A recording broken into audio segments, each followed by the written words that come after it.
Hello and welcome along to another exciting edition of the Andrew Eborn Show, where a surprise guest is the wonderful Mike Reed, limbering up for the festive season. How are you, Mike?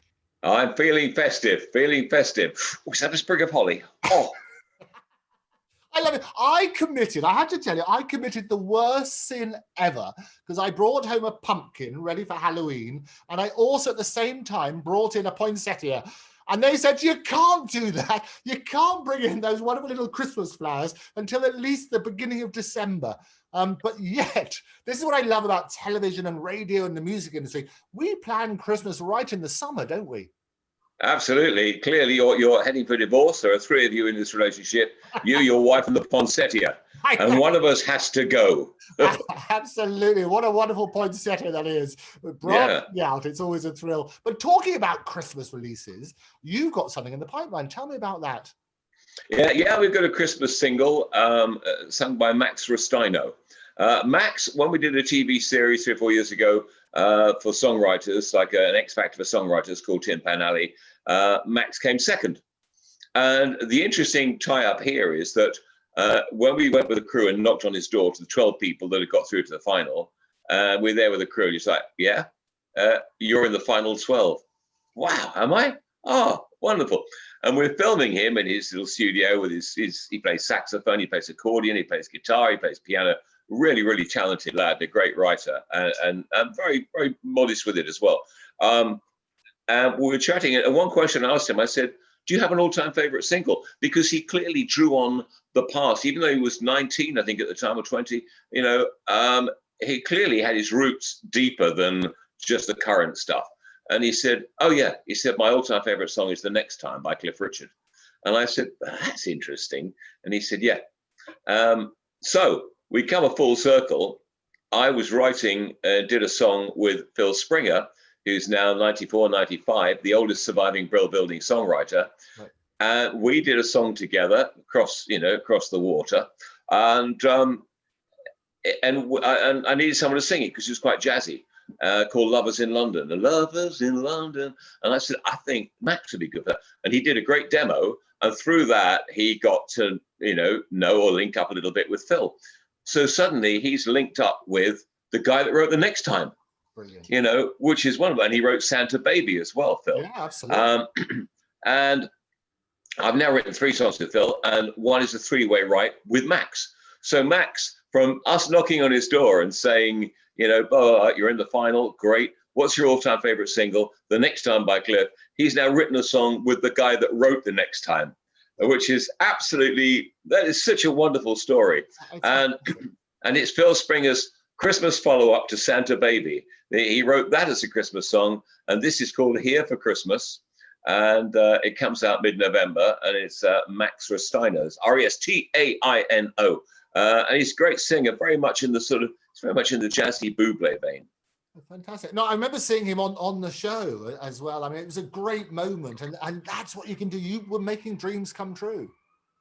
Yeah, I mean, other people were good. All the writers and the songs we had there were really, really good songs. Again, it's going back to being unrecognized by the industry. When you're saying, look, these people are out there making great music, and you're just being the industry over here. It's like inside a castle wall, and only people in the industry can be in the industry. And if we're writing a song, there are going to be 7 people in the room and they all get a credit. And it's not really writing a song. It's putting down a bottom line, then putting down a top line. It's creating something rather than writing a song. It says, let's construct a song.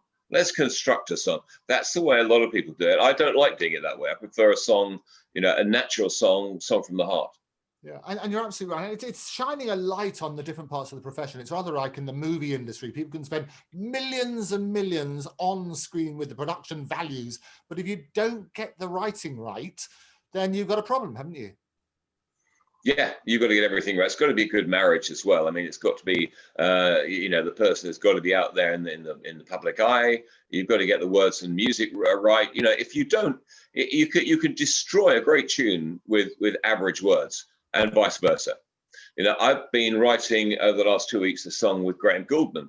Graham wrote for the Yardbirds, the Hollies, Herman's Hermits, 10cc, of course, things like I'm Not in Love. And I was talking to Graham, and he said something that was quite interesting that I hadn't thought of before. When you were writing as kids, you know, songs that are probably not going anywhere at all, and somebody said, oh, well, I wrote that verse, and I wrote this verse, so I should probably be on 33.7%, and you're on 17.2%. Oh, please, please, please, you know.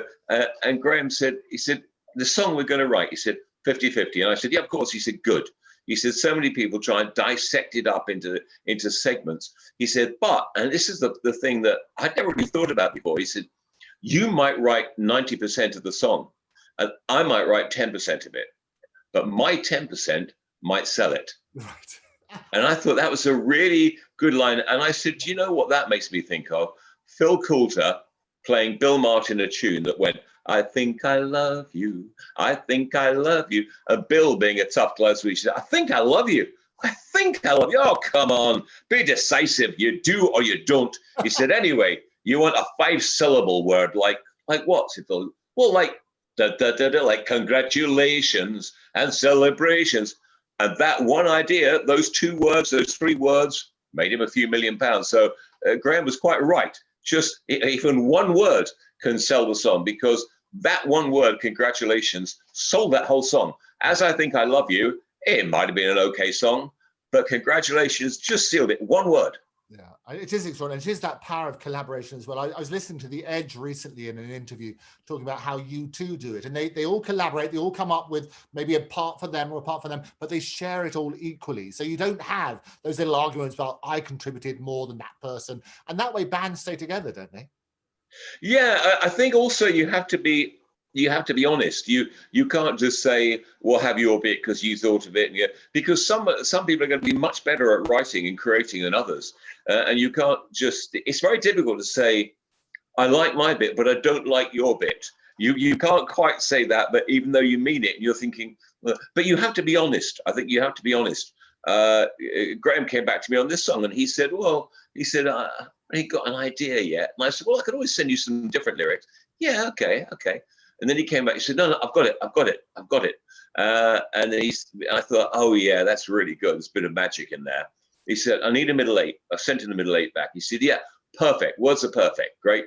Send it back to me. And I thought, this guy's written so many massive hits, but I still have to be honest, as you do when you're writing. And I said, I think the middle 8 is still a bit similar to the verse. It should be a bit different. And he said, maybe you're right. And any good songwriter will go back and look and think, okay, well, let's have a look at that. He may come back and say, no, you were wrong, in which case I'd accept it. But I think you have to have that, that it's a bit like a relationship, really. You have to be honest with each other. You can't just be 2 doormats and go, oh yeah, you're perfectly right. And then I said, I think the magic in those first 4 lines, I said, that's like a Hey Jude type chorus at the end. I said, you can almost run that out for 2 minutes. And he said, yes. So sometimes, something that someone else has come up with, because you come up with a lyric, then that's inspired him to write a tune that then inspires you to write some more lyrics, and then inspires him to do something else, and inspires you to say, why don't we do that on the end? Oh, yes. And then it's just sort of works. So it's good. No, fantastic. Well, good luck. You've got so many things going on at the moment, which is absolutely brilliant. We'll have to get him, Max, on the show as well. It'd be lovely to chat. It's available in November. People. Here for Christmas. Max Rustiner. It goes out mid-November. Yeah. Fantastic. Well, good luck with all of that. But for now, Mike Reed, thank you for joining me. Andrew, as always, thank you. Take care. Bye-bye.